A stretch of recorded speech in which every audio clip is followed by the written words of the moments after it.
What it do, y'all? Your boy is back on the grind. One more time, he was back at it again, y'all. And I'm in the garage and I'm trying to get this thing done. I am super motivated to get this thing on the ground and on all fours and ready to get this thing fired up. So if you're new to the channel, definitely think about subscribing, y'all. Hit the notification bell, all that good stuff, y'all. Mr. Griffin 23 working on the 71 Chevelle. You can see I'm ready. Got the beanie on, got the headlamp on, got my work clothes on in the garage, man. I am ready to ride. So real quick, because I ain't going to do a whole lot of talking here. We're just going to show some work. I'm pretty much trying to get this thing running and on all fours, like I said. And I'm trying to do the things that need to be done in order for the supercharger upgrade to work properly. So I'm in the trunk, about to change the fuel pump. And up here is really just kind of just tidying up all the things as far as the serpentine setup, the coolant back in, mounting the radiator or at least securing it, and put it in power steering fluid, and then making sure that we properly prime the power steering pump. All right, so it doesn't basically ruin it or gets air pockets in it or anything like that. And then bleed the system for the coolant.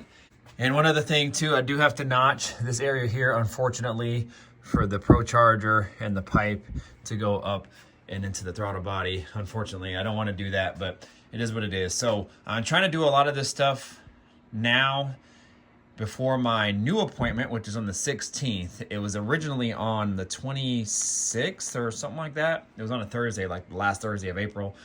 But I couldn't make it because I was just nowhere close to being done. But the last few days, I've gotten a lot done. So, man, I'm just trying to get this thing going.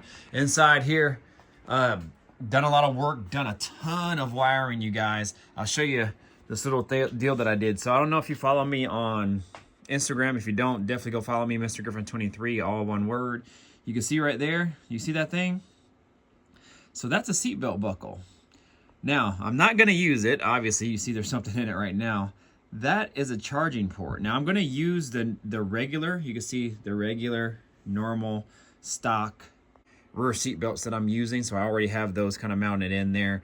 But those right there, I kept because on the original seats for the Camaro, these are Camaro seats. I don't know if you guys will be able to tell. But anyways, there's an opening on the bottom of the seat where that pokes through, and if I leave them out, then that opening is still there. And I didn't have the Griffin brothers close that hole just for the reasons of me wanting to do this. So just real quick, I'll show you. It is a charging port for USB. How clever is that, y'all? How clever is that? And it's fully functional. It works. And then we have the other side too. So I got USB on this side, two of them, and I got USB-C and a USB and a volt indicator to show how the volts are doing on the battery. So let me turn this on. Actually, I flipped the breaker here. So I do that for safety reasons, you guys. If I'm working on the car like I'm going to be working on this fuel pump, I don't want anything to kind of happen. But so what I'm going to do now, the reason why I turned it on, because I'm actually going to turn power on to that LED. So it'll light up.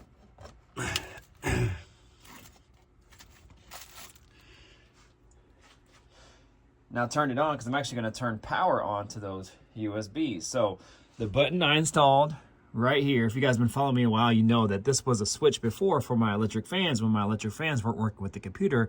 But since then, I've gotten those tied in, and then now we're on good to go there. So I changed it to this button, same button as I have for my other LEDs right there. You see that LED turn on, and you see those turn on. Fully functional, you guys. So that's off, and I put them on a switch for a reason, so that way I can supply power to it. Now, it's probably rare that I'll ever have anybody in the back, but it's a cool little feature just in case somebody wants to use the charging port, man. How clever is that, you guys? Man, how clever is that? But everything else is pretty much all dialed in. It was a mess before. Now we're all good. Everything's fully functional. I have the wiring and stuff for the heated seats already routed, ready to plug in to my wiring harness for the seats. I have my heated seat module right here. Now this is actual module out of the BMW. You can see it has other provisions and stuff for like a sunroof and sport mode and traction control and all that. Now I can repurpose those buttons for something else if I want, and I'll just relabel them. But I needed this unit because it allows the heated seat function to work properly. Basically, it helps to regulate the heat, because if I were to just plug it into power, then the heated seats would be on like high full blast all the time. And I didn't want that. So I got that. Actually, I think I got that off eBay, off somebody, for actually really inexpensive. Some of them are going for really expensive, but I caught it at the right time. And then we got it all wired in, good to go. Everything else is good to go, you guys. All the LEDs work as they should. Right there, console lit up, doors, rear, console in the back, boom. And then I also have a light here for the courtesy lights here, so they're white for the back of the console as well. Floor, everything's good, man. We set. So anyways, y'all, like I said, I don't want to talk too long. That was probably longer than I actually really wanted to talk, because I want to get this done. I've been kind of putting this fuel pump off, but now is a good time. I actually was going to go cut the grass, but it started to rain. So now is to be a good time to kind of knock this thing out. But again, if you're new to the channel, do everything about subscribing now, hit that notification bell, all that good stuff. Y'all, Instagram 23 in the building. Just me time lapsing, working, getting stuff done. And then hopefully we'll be able to fire this thing up.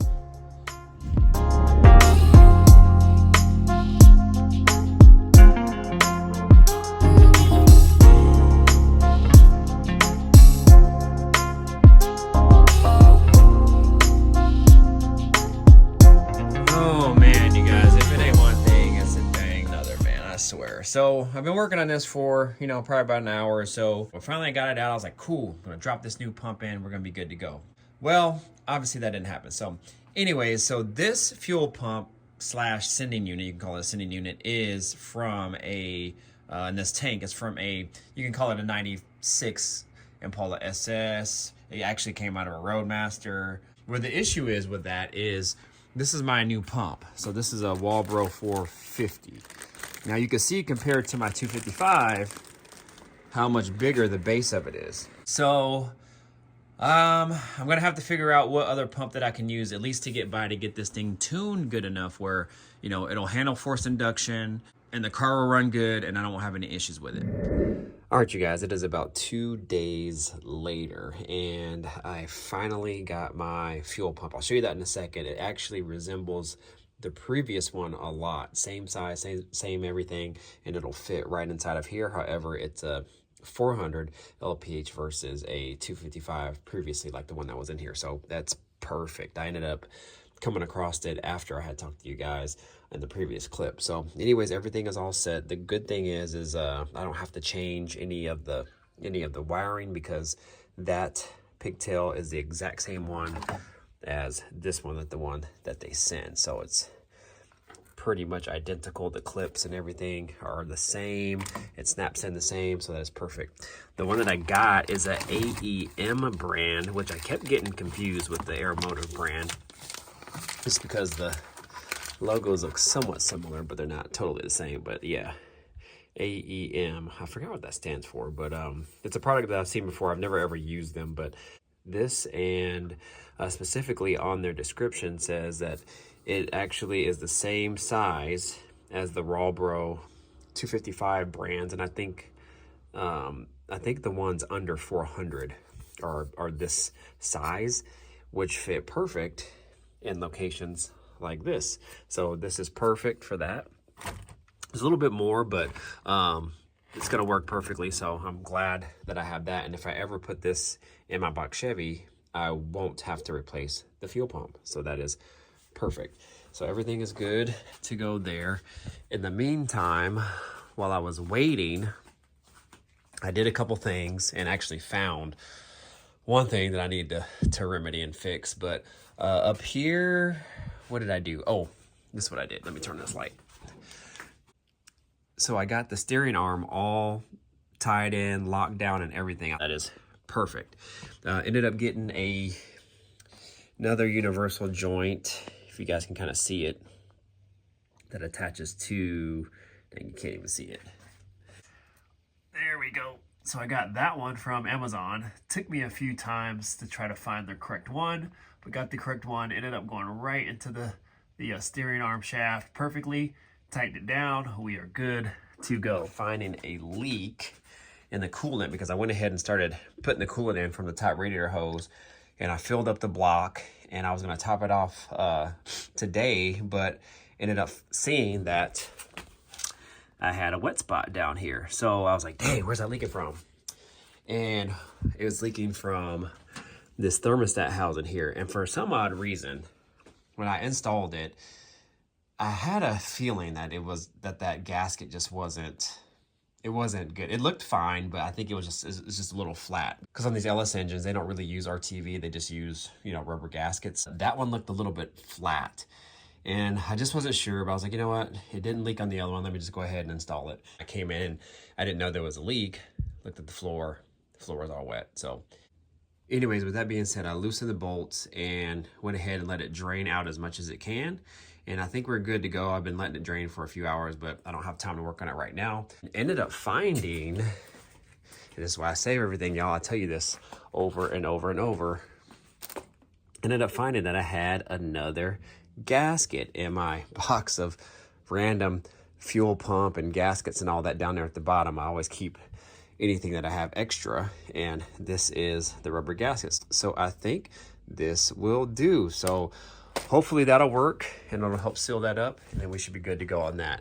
And this can actually be a continuation of the previous video as far as the back seat goes, but everything is installed, ready, and good to go. Hopefully I won't have to take this out anymore. I put it in for the last time, so hopefully we're good. But anyways, everything's working, everything's functional. The seat belts are stock seat belts from a Chevelle. They actually might be from like a Skylark or something like that. I think I bought them for like $100 from somebody local here, but I actually reconditioned them. I washed them really good, pressure washed them, make sure all the dirt and everything was out of the belts themselves. I used some of this vinyl and fabric spray to kind of dress them up a little bit. And on the seat belts themselves, then I masked everything off on the buckle, painted that, and man, that thing looks really good, you guys, really good. So painted those, installed those in there, and those slits are actually provisions for a car seat. And I'll talk a little bit more about that in a moment here. But if I have to put the car seat in, then at least I'll be able to have the belts, or I'll go ahead and talk about it right now then. On the Camaro, this actually has the built-in bracketry for the rear seat. So the rear seat actually folds down. Below, there's a bracket that secures at 5 different points on the floor, and along that beam or that bracket has the 2 loops for the actual car seat if you want to use the snaps, you know, the snaps that you put in there and they snap into those hooks. So those are actually still there, and I could use those if I want. If I decide I want to use those, then I might go ahead and add another bolt to this bracket because I didn't tie in the center bolt, but I did tie in the 2 outside ones. So I probably will go ahead and tie in the center one to give it a little bit more rigidity. But for now, I think it's good. I don't think I'll be needing to use those hooks because I have the seat belts, and I could just use the seat belt to tie into the car seat itself. So I think we should be good on that. But everything's working. My 2 charging ports, if you guys didn't see those and you're new to the channel, I installed some charging ports in the stock Camaro seat belt buckle location. I put a button here, which works. See, it lights up, and then you can see how they all light up. So those are fully functional with a volt reading on there as well too, you guys. So pretty slick. I'm pretty happy about that. Wired it all nice. You can't see anything. It's under the carpet here. Ties into a power source. This for my positive junction from the battery, so it feeds directly off the battery if I switch it on and off. And I wanted to have a manual switch on and off so I could turn it off when I wanted to. So anyways, y'all, that's kind of where we're at. So what I'm going to do is I have a little bit of time to kind of work on this. So I'm gonna try to get a few things done on it, and then I'll chime back in here when a lot of these things are done, and hopefully we'll be close to starting it, or maybe we will be starting it. So you guys stay tuned.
So this is the new gasket.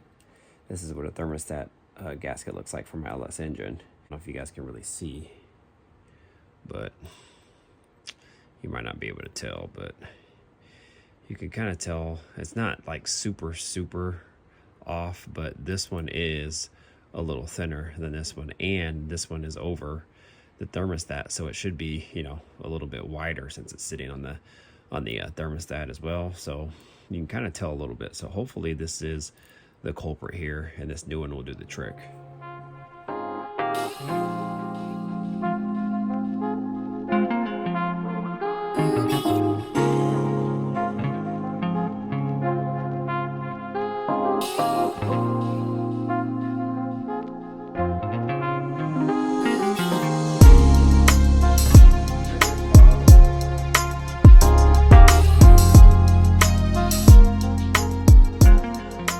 So now I'm on to filling the engine with coolant again. So got it all, so got the thermostat all tightened down to 11 foot-pounds, both bolts. So hopefully that will hold.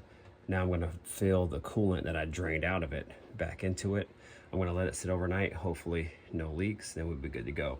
If you guys didn't know, you're always supposed to fill these LS engines from the top radiator hose because it'll directly feed pretty much into the block. You don't want to go through the radiator because that'll feed down through the bottom hose, which then feeds through the thermostat, and no coolant will get into the engine because you have to feed it through the thermostat, and you're kind of going down and then up again, so harder for the flow to feed that way. So anyways, the thermostat's not going to be open because it's not hot enough, depending on if you have 160 degree, 180 degree, whatever. Obviously the engine is probably like 60 to 70 degrees right now. So you have to fill it from the top. And again, I'm talking, you might think I'm talking kind of soft or like low toned. That is because it is like midnight right now. And yeah, you guys already know I try to get it in where I can. 5 in the morning, 5:30 in the morning, 6 in the morning, 11 at night.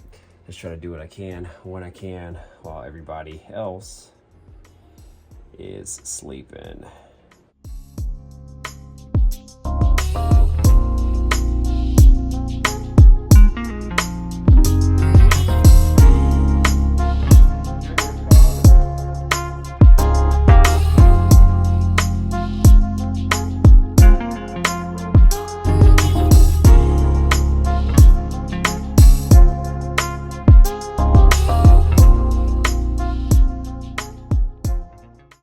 For many years.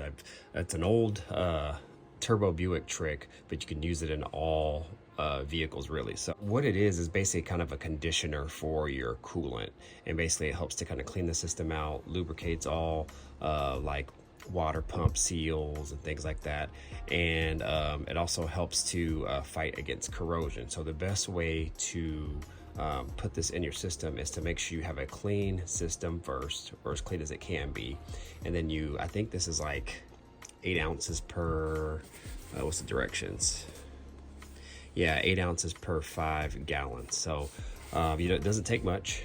I've had this thing for quite some time now. Just usually just put it in as I drain coolant, and if I lose some of this, then I drop some more back in. So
y'all, what to do? It's like the next day or two later, and I'm out here doing the spark plug, man. The driver's side, you guys know, always the toughest side. You got to get around the steering arm and headers, and everything is just so tight over here, you guys. There's one spark plug that I'm doing right now. I already put the spark plug in, but I'm now about to put the wire in, and it runs so tight to the header. But I got it to work and it fits, but you have to turn it in by hand because a wrench won't fit in there until it's all the way in. Then I can tighten it with a wrench. But then the spark plug wire rests on the header just barely. I actually had to beat it in slightly when I first installed it. But the good thing is the spark plug wire itself clears. I always use these little covers. They're just reassurance, you guys. They're cheap. Usually every time I change the plugs, I change these as well too. Because they kind of discolor and whatnot and get dirty and nasty. So they're only like 13 bucks for a set of 8. Another trick that I do too, and I wanted to show you guys this is I think it's just HVAC ducting. So it's high heat. It works really well. So what I do is I wrap this around this part of the spark plug wire, and it seems to hold up very well. I've done it a couple times before. This last time that I did it, I actually looked at it and it was actually a little bit discolored, but it held up. So I knew that it was doing its job.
right, so there we go. It's that one right there. You can see how it looks like it's touching. It probably barely is touching, but there's all the other wires. The other one is like hidden back behind the Procharger there. But yeah, y'all, so that's all that I'm doing right now. So what I'm gonna do is do the other ones off camera so I can save some time, and then do some other odds and ends. And all right, y'all, so what you're looking at here is the engine covered up. I finally got the spark plugs in. Again, a job that should have only taken, 20-30 minutes, even if you account the issues over here with the tightness and no room. It shouldn't really take that long. I would say an hour max if you're kind of just taking your time doing some things. But of course, that side completely open, takes like 10-15 minutes, done deal. This side, again, takes me 90 minutes or more. So it is what it is. So the Procharger setup here with my blow-off valve, the tubing and all that actually hits this part right here. So that's why I have that piece of tape. So this piece of tape right here is the exact center of this Procharger unit. So what I'm doing is the tubing is 3 inches wide. So I'm actually gonna go 4 inches wide to leave me a little bit of space and leeway in between if I'm off. You can kind of see this line right here that I drew that's somewhat straight, or it looks straight. And I'm probably also going to have to cut this portion up here. But where I'm going to start is just cutting this out and then kind of going along that line and then see where we're at. And then I don't know if my air saw might be too wide, so I might have to take my cutoff wheel and go along the edge there, but we'll see. So anyways, I'm going to just time lapse this, you guys. I don't want to cut this. You guys can see I did cut that portion here to fit the air cleaner. Somebody did comment too, oh, you're gonna lose the functionality of the cowl induction. It's not gonna work correctly. You know what? I was never really even using this hood for that reason. I just wanted it for the damn flapper. And this hood, I forgot what brand it is. I think it's like something like All Star or something like that. I think they still make it. But this hood had a lot of fitment issues. So if I hack it up a little bit, that's fine, because it's not, I made it fit, but it's not that great of a hood in the first place. So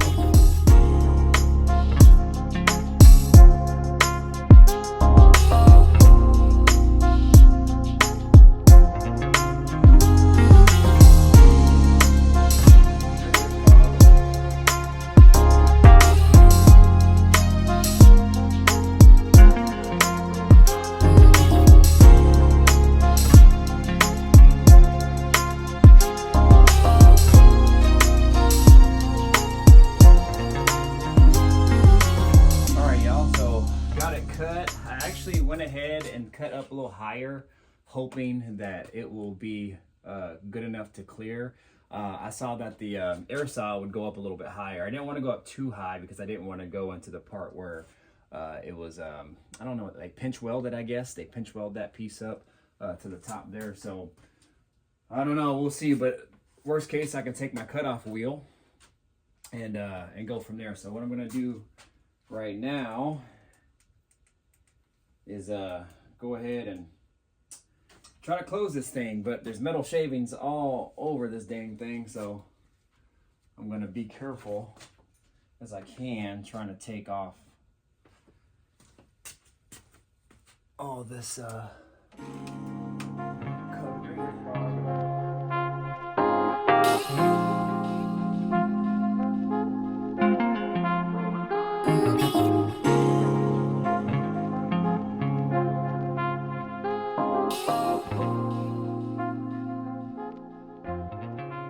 Moment of truth. Let's see what it freaking do, y'all.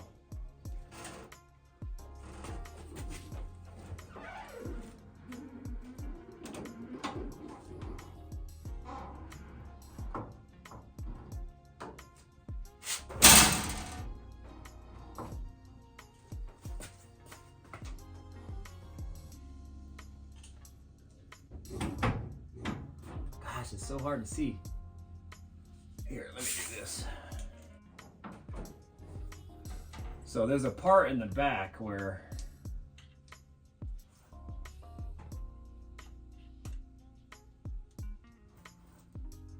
it's looking like it might hit, but it might also barely clear. But I'm trying to see if pushing down on the hood actually bends the...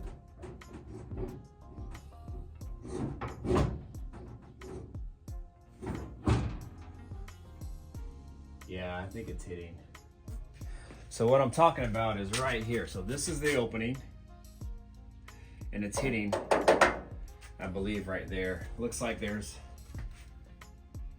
yeah, it looks like there's a little mark right there. So I might have, it's just really hard to calculate where to cut exactly, even though I put the mark there. I guess I didn't count into consideration the hood has to go down a little bit further. So everything's just kind of shifted forward a little bit. That is okay. I'd rather have a lot of room one way or another. So I still haven't put on the blow-off valve yet, so I don't even know if that'll fit. But what I'm gonna do first is I'm gonna cut this part off. It's hitting right on the corner. So I think if I go out maybe another inch, I think I'll be good. All right, y'all, that cut much smoother, and that's probably my best cut. We'll see what happens here. I know the front will fit, so we're good there. Looks like the rear has some clearance.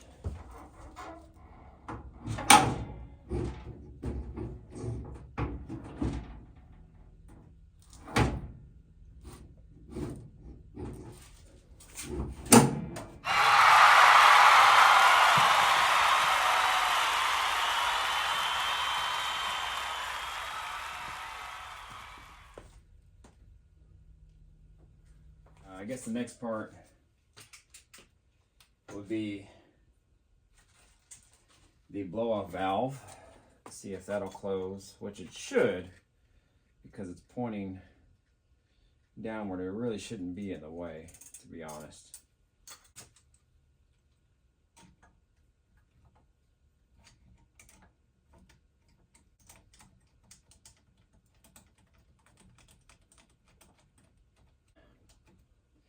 I'm gonna have to take it right back off anyway. Thing closes now. But yeah, I might just round that off anyway.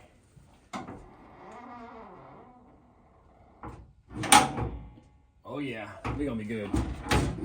Boom.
All right, y'all, it is the next day. Car's back in the garage here. I actually had to pull it back in because I had to get going, so I couldn't close out the video, so I'm here today. And it's all good because I ended up working on it a little bit, kind of tightening up some things and whatever. So actually right now it is pretty much complete, with the only exception is very minor things. My coil covers, like I have over here. So I have these custom coil covers. These are Clayton machine coil covers. I like them. They're different. Not a whole lot of people have them. They just cover the top of the coil, but pretty much hide most of it. You can't really see the coils unless you're looking kind of like dead on, but it's a decorative piece. It's nice. The one that I have on the driver's side is actually a full piece. You see how it's notched here for the oil breather and the filler neck. Well, on the other side, it's a full piece. So because of that, the Procharger blocks it.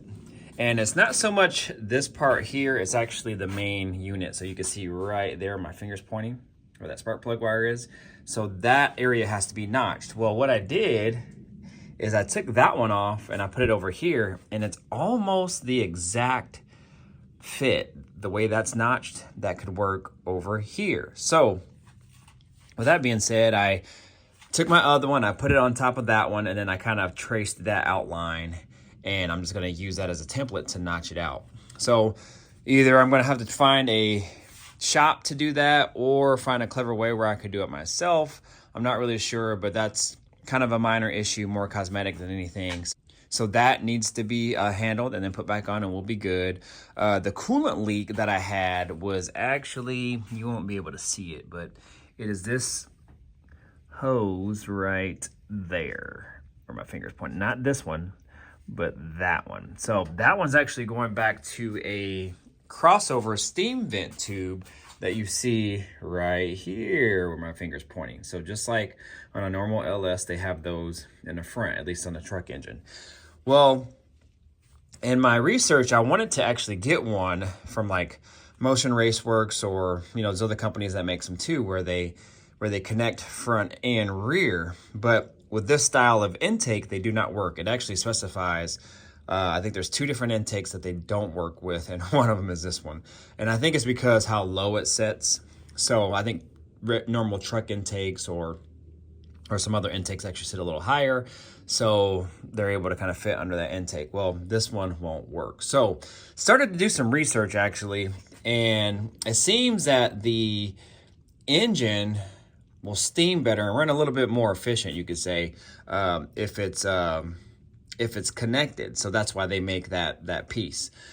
So what I started to do, I was like, well, I wonder if I could just use my old one, because the whole reason why I had to change it was I had to have a really nice braided steel line piece from ICT billet. Well, it hit the Procharger bracket, and so I had to take off that one and then use my stock truck style one, which fit perfectly.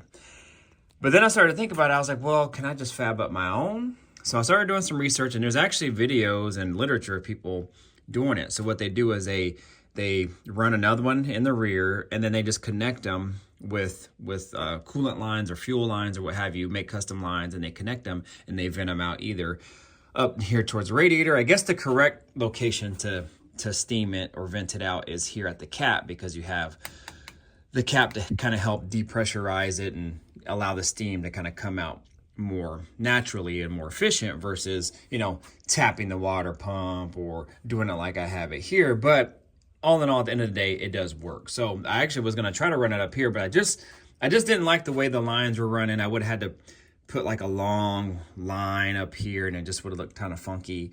And I've had success running it just like this before, so that's why I put it there. So it looks good, it looks nice, it works, it's fine. So anyways, but yeah, so I connected this steam line with the rear steam line, and I would show you guys, but you can't really even see it. I mean, can you see it? You might be able to kind of see it back there. It's really hard to see, but it is back there. So anyways, it looks pretty much just like that, but just a nicer piece. So anyways, I have a fitting on it like this, 90 degree, and the hose that was connected to it was actually leaking. And that's why I was getting coolant in the back of the engine. I was really kind of taken back. I was like, why is there coolant coming from the back of the engine? And I was hoping it wasn't the worst, like, you know, leaking from the head or something like that. I was like, no. But that ended up being it. So what I did is I took it off. I put a clamp on it, so now we should be good there. Hopefully no more leaks. So minor issues, you guys, minor issues. I zip tied all the main vacuum lines. Anything that's going to see probably like a lot of vacuum, a lot of boost, that kind of thing. The only other things that I really have to do, super easy, is put on these decorative caps on these tensioners and some of those pulleys. I have those setting over here. And then figure out what I'm going to do with a overflow radiator, tank. And I have one, but I just got to find a clever way to mount it. I'm really trying to avoid mounting things on the interfender wells just because I like how clean it looks and everything. But if I have to, I guess I will. And other than that, I have some decorative bolts, some black chrome bolts that I have on order that are supposed to be coming in. And really, you guys, that is pretty much it. I mean, all in all, we're done under the engine for the most part. Now it's just taking it to the tune shop and getting this thing tuned. All right, you guys, so that is pretty much it. I'm gonna go ahead and get inside here again. Like I said, the little one was staring at me in the camera. He has located the camera. I don't know if he really knows it's a camera, but when he's ready to get up, he'll look at the camera, he'll try to reach for it, whatnot. So I'm gonna go ahead and get in, spend some time with him before I have to go to work. But anyways, you guys know the drill. Like, comment, subscribe, share, do all that good stuff, y'all. We've come a long way, and I'm really excited to get this thing just back on the road and driving, and I hope everything with the dyno goes safe. Oh, I don't need a down vehicle. I don't need any more down vehicles, please. But the good thing is I'm not running that much boost. So whatever power it puts out, I'm just going to have to be happy with it.